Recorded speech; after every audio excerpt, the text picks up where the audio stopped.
Shalom jemaat Tuhan dan pendengar Bread Life yang setia. Tema Bread Life hari ini adalah pelayanan yang penuh dengan tantangan. Diambil dari kitab Yesaya 6 ayat 8 sampai 13. Bagi penggemar film tentu tahu sebuah film yang judulnya adalah Mission Impossible, yang artinya kurang lebih misi yang mustahil atau misi yang tidak mungkin. Film yang telah memiliki 5 seri ini cukup laris manis dan menjadi box office dengan keuntungan mencapai jutaan dolar di seluruh dunia. Nabi Yesaya dalam kitab Yesaya pasal 6 ayat 8-13 mendapat panggilan Tuhan untuk melaksanakan misi yang mustahil atau misi yang tidak mungkin. Bagaimana tidak? Tuhan menyiapkan sebuah tugas pelayanan yang penuh dengan tantangan bagi Yesaya. Dia diutus kepada bangsa Yehuda agar bangsa ini bertobat.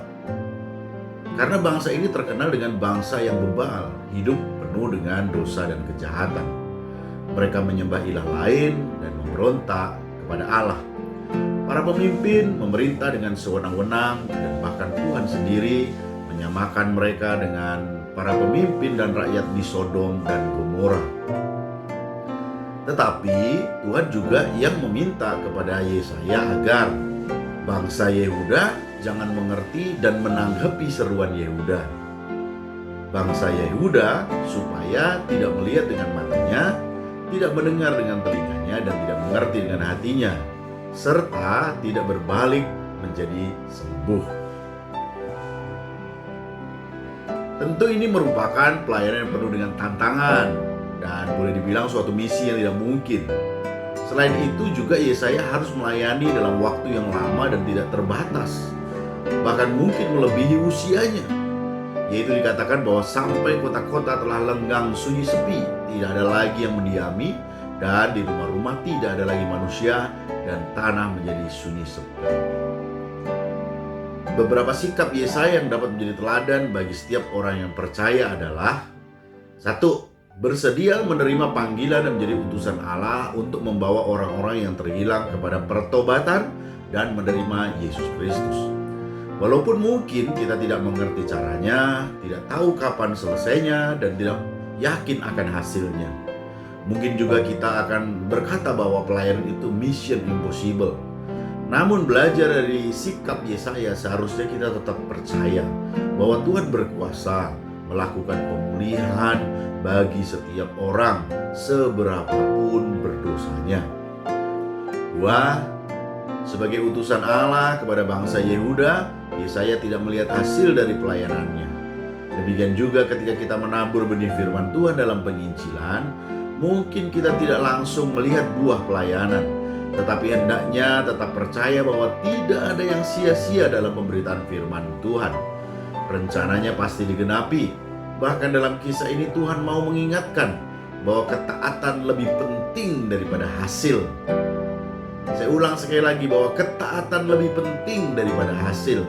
Ketidaktaatan bangsa Yehuda membawa kehancuran, sedangkan ketaatan Yesaya membangun hubungan yang istimewa dengan Allah, sekalipun bangsa Yehuda tidak mengalami pemulihan pada zamannya.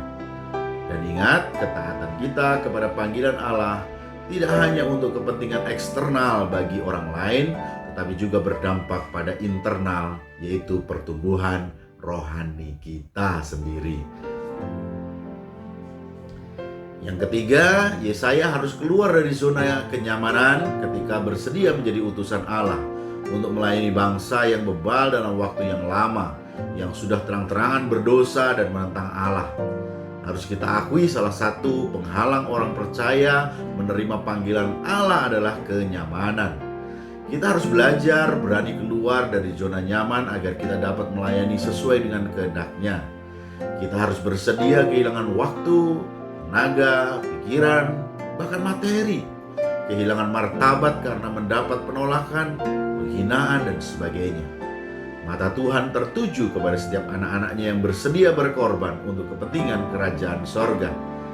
Akan ada upah besar menanti. Nah, bagaimana dengan kita? Bersediakah kita menerima panggilan Tuhan dan menjadi utusannya dimanapun kita berada dan apapun bentuk pelayanannya. Apakah kita masih takut, masih bimbang, ragu-ragu? Ingat, jangan tunda lagi. Terimalah segera dan berani berkata seperti Yesaya, "Ini aku, utuslah aku." Bukan kemampuan, tetapi kemauan kita. Itulah yang diminta Tuhan. Selamat melayani, selamat menjadi hamba yang setia dan berkenan. Salam sehat rohani dan sehat jasmani. Tuhan Yesus memberkati.